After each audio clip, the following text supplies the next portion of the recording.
My parents weren't fluent in English, so in school, I had to be independent and take initiative. And that's how I handle every project I get. Hey, Kevin, you thinking about retirement? I'd love to, but I'm pretty busy with all this. Yeah. Hey, let's meet our retirement coach, Avo. A is for taking action. Not anxiety? No, Kevin, you're gonna be fine. You sing? Barely. V is for variety. And you dance? Sort of. Come on. O is for optimize your savings. Let Avo lead the way. Visit aceyourretirement.org today. Nice.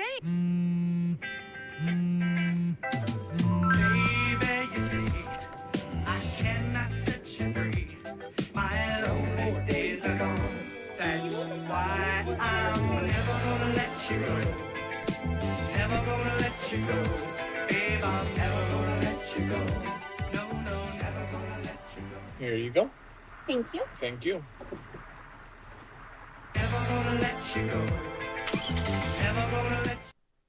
Good evening and welcome to Eagle Eye News at 6. Eagle Eye has done a great job. And welcome to Eagle Eye News at 6. We are just having a great time here in Auburn, Alabama. The party is not over yet. Eagle Eye TV, Auburn's news leader.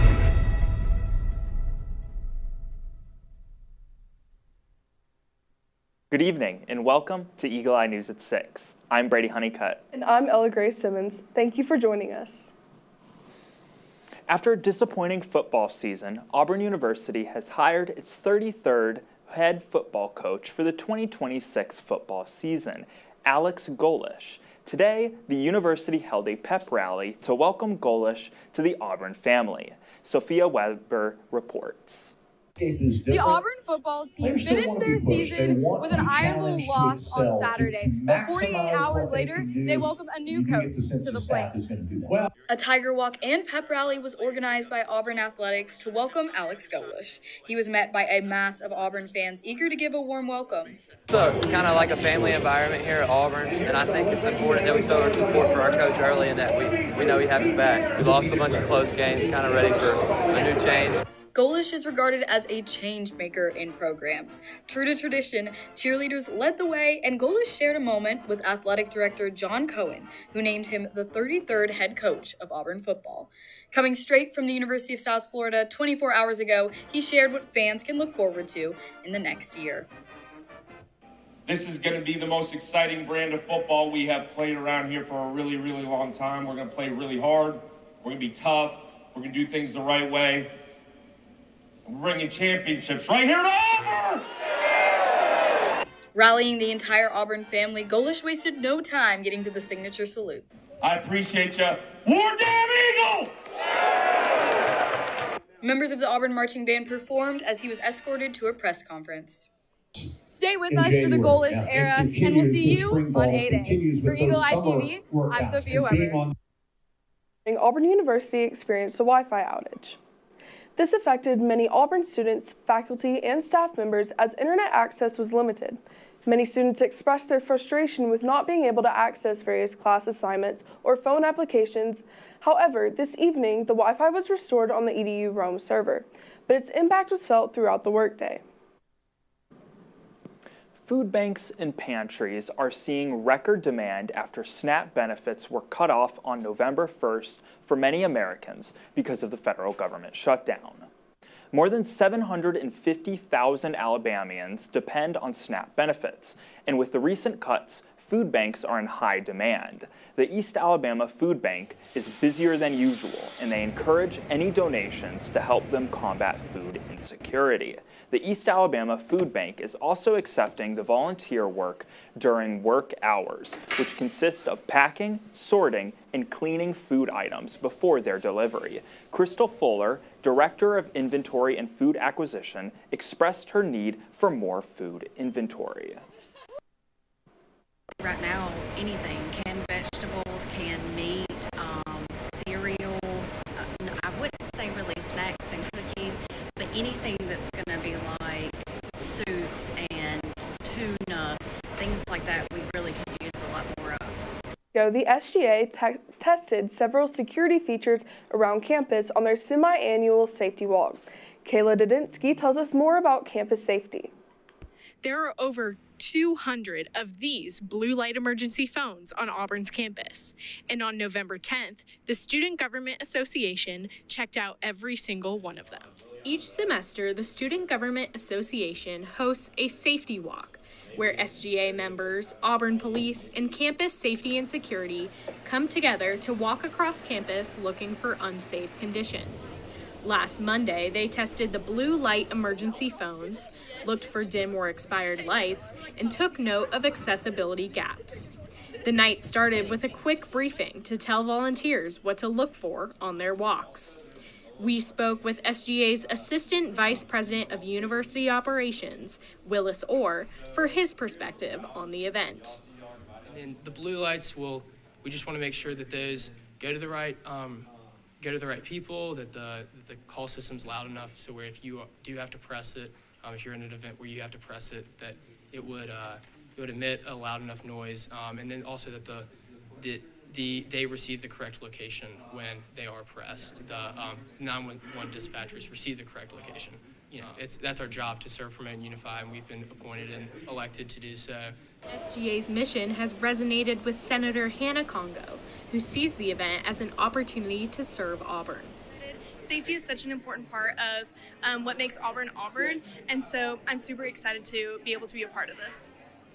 The 64 students and 21 administrators in attendance were then divided into 7 groups.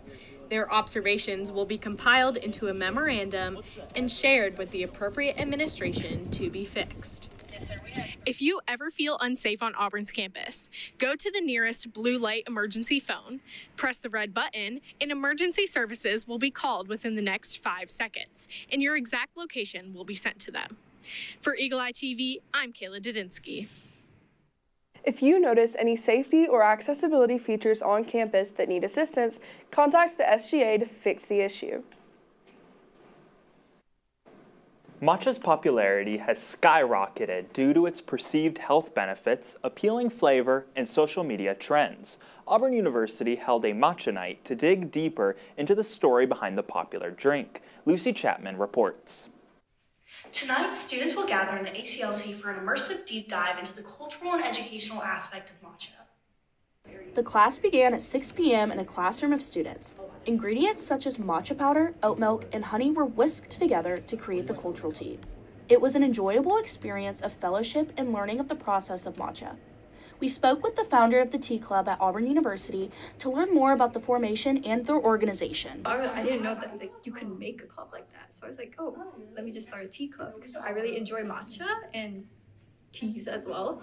And so I thought making a club where other people can also enjoy matcha and other teas from across the world and like other countries as well would be a great idea.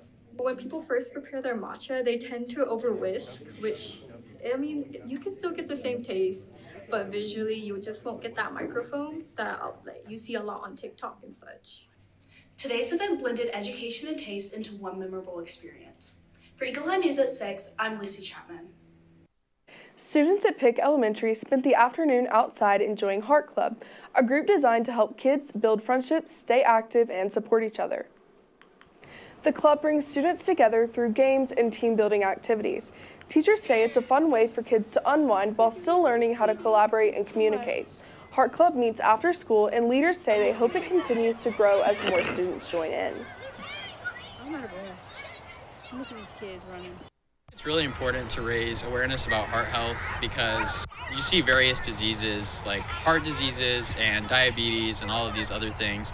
They're rising in America. We can prevent that through a lot of things like exercise. And so just encouraging that and being that voice in the community is very important. When we come back, you'll get a weather update from Eagle Eye's Gavin Dimmitt. You're watching Eagle Eye News at 6. We need to go meet the guys. I'm lit. Can you drive? Pool party at Jesse's. Can you drive? Will you drive? I'm a little toasty.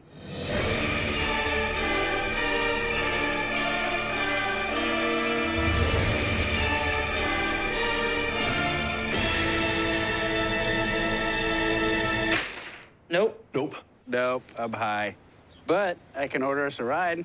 Okay. Friendly reminder, don't drive high. If you feel different, you drive different. Pool party at Jesse's. Can you drive? I'm toasted. Nope, I'm high. But I can order us a ride. Friendly reminder, don't drive high. If you feel different, you drive different. Or that the projections would be flood next Thursday? I can't do Thursday, but I can do Friday.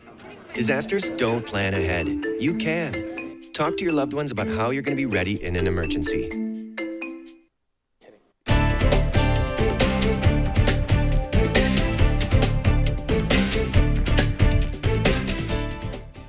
Wake up, it's the first of the month. Welcome back to Eagle Eye News at 6.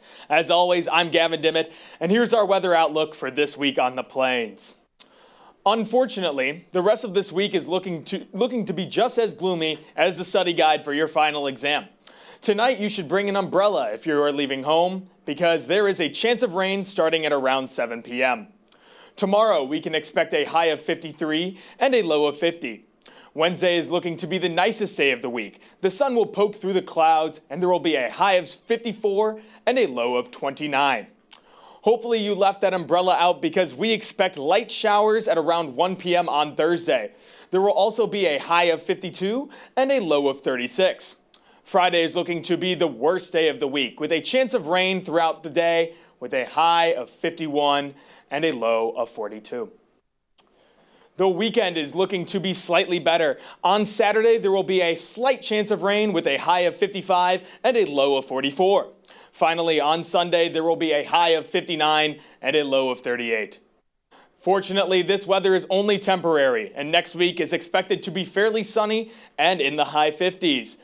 That is all we have for your weather outlook for this week on the plains. Go Jingle Bell Rock your finals. All I want for Christmas is you to ace all of your finals. I'm sure we all want a stress-free Christmas vacation. We'll be right back with your national news update back at the desk. From Eagle Eye News at 6, I'm Gavin Dimmitt. War Eagle and happy holidays. Hey, can you chop the pineapple? Chop the pineapple.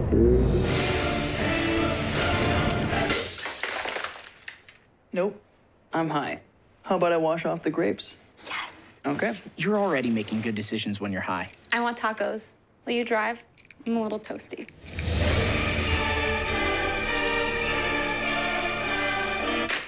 Nope, I'm high. Let's order in. Don't make an exception when it comes to driving. If you feel different, you drive different. See on page 4 that the projections need to be tornado next Thursday? Seriously? Thursday? Can't do that. This is really inconvenient. I have yoga that day. I have no time for this. So. I can't do Thursday, but I can do Friday. Disasters don't plan ahead. You can. Talk to your loved ones about how you're going to be ready in an emergency. Don't wait. Communicate. I want to eat apples and bananas. I need to eat apples and bananas. Why can't I eat apples and bananas? Support the Feeding America nationwide network of food banks to help provide meals to those in need. Join us at feedingamerica.org.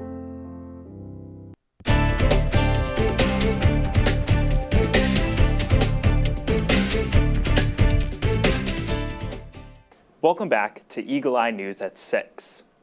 The White House is doubling down on its immigration policies and launching an interagency federal investigation into the shooting of 2 National Guard members in Washington, D.C. The shooting suspect, an Afghan national, was in the U.S. with asylum status, Lakenwall, who began working with the CIA in 2011. He now faces a murder charge. Maribel Gonzalez has the latest in the investigation. 20-year-old Sarah Beckstrom had been in the National Guard for just over 2 years when she was shot in Washington, D.C. on Wednesday. She died from her injuries a day later. I remember her mom posting pictures of her in her uniform and just thinking like how wonderful it was that she was out there serving our country. A second National Guard member, Staff Sergeant Andrew Wolf, was critically wounded in what authorities call an ambush. The alleged shooter is 29-year-old Ramanullah Lakenwall, who came to the U.S. in 2021 in the wake of the U.S. withdrawal from Afghanistan under a Biden-era program to resettle Afghans who had helped U.S. forces. His asylum application was approved under the Trump administration. Those people let off. They were rigorously vetted. Some people went to a second country, and they weren't allowed into this country until they were fully vetted like we would do any other refugees. Following the shooting, President Donald Trump has ordered a review of green card holders from 19 so-called countries of concern. Treasury Secretary Scott Bessent said the department is also moving to block undocumented immigrants from receiving federal tax benefits. Immigrant communities and their advocates say the administration's anti-immigrant rhetoric is putting more people at risk. This is again like 9/11, happened, an entire Muslim community got impacted. Now Afghans are going to pay the price. I'm Maribel Gonzalez reporting. An early review of his social media and messaging channels has not revealed links to foreign handlers or extremist groups. 2 people are in critical condition after a shooting at a strip mall in Arizona. This was the scene at the East Valley Strip Mall in Tempe Monday morning. When officers arrived, they found 2 people who had been shot. They were rushed to the hospital in critical condition. Police said the suspect stayed on scene and has been detained. Investigators are working to learn more about what led up to the shooting. Amid the ruins of Gaza, a quiet but powerful milestone. College students are going back to class. Oren Lieberman has the story.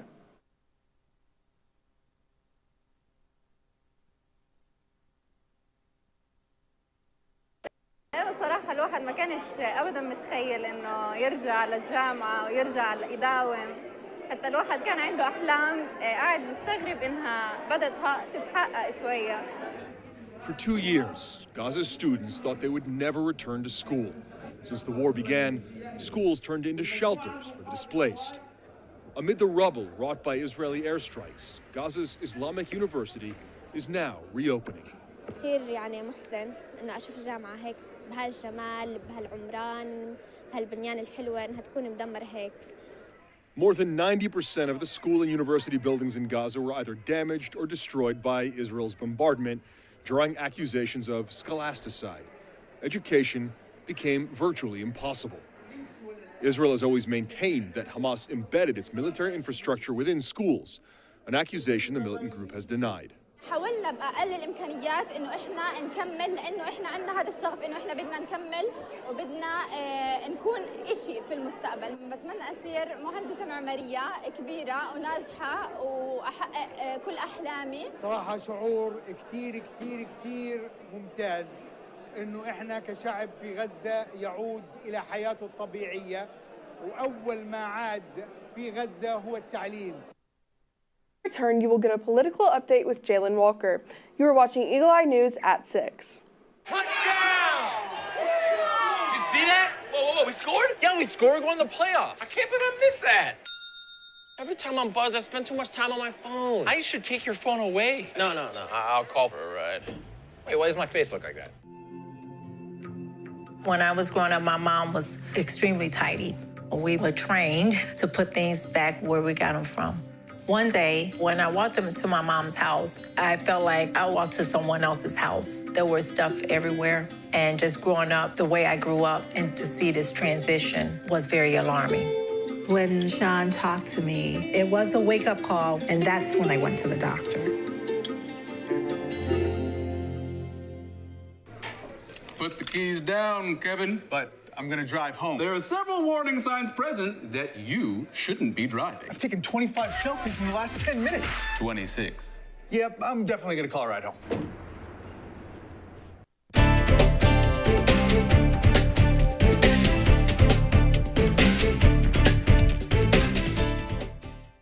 Area of the economy is looking really good: consumer spending.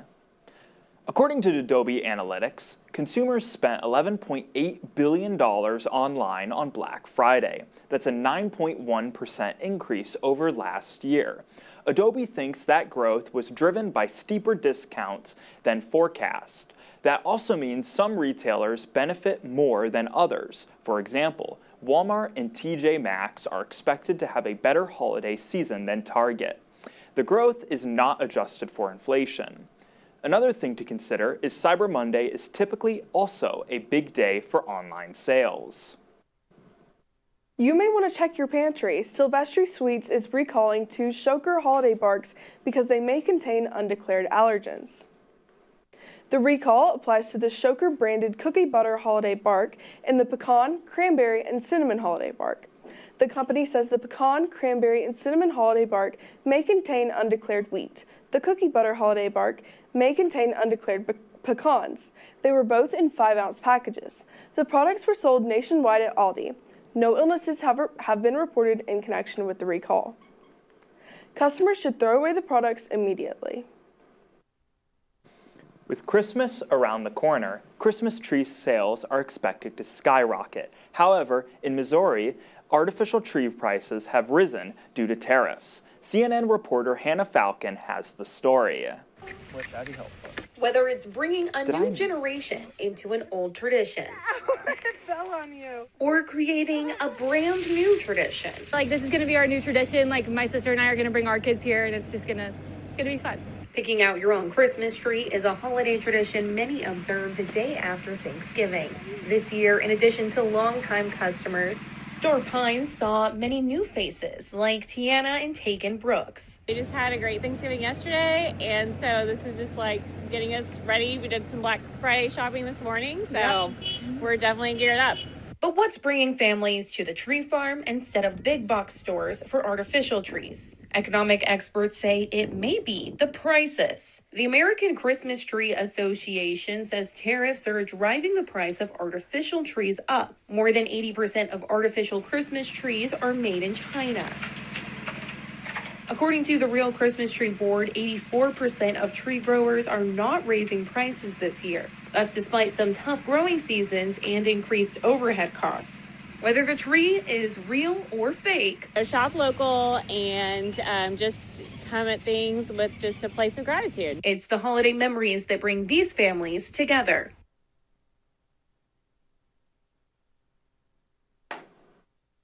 Thanks for Brady and Ella. Oh, you can go ahead. More Auburn news, head over to our website, eagleeyeauburn.com, and check out our social media pages. I'm Brady Honeycutt. And I'm Ella Grace Simmons. Thank you for watching in War Eagle.